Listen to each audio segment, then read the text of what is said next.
Hi, welcome. Now I'm going to show you how to get or count number of negative values in a list. Okay, let's go to Excel. You can see here you have a different months names and the respective temperature in each month. Okay, so each month what is the temperature? Okay, this temperature is in Celsius. Okay, what we are going to do is we are going to count the number of months having negative temperature. That is, where in how many months the temperature goes down, down than zero. Okay, less than zero. Okay, how to do that? Okay, I will show you. I'm going to use count function. Okay, okay, count if. Okay, I'm going to use the count if function, not count function. Count if function. I'm going to count only those values in this list having less than zero. Okay, count if range. What is the range? What is the data range? It is in column B, except the first cell, which is the header.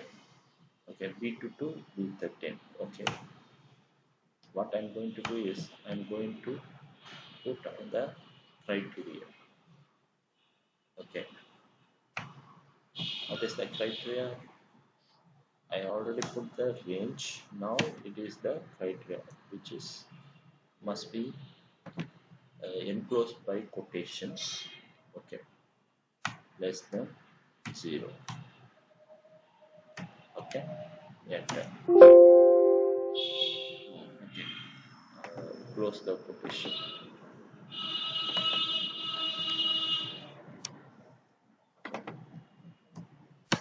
Close the quotation.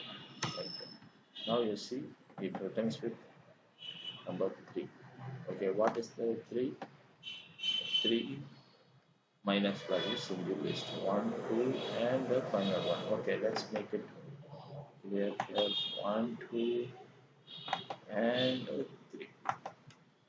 Okay, so exactly three in the list.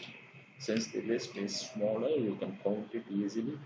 When the list is huge, you can use the formula, and it is very useful formula to count only if a particular condition is true.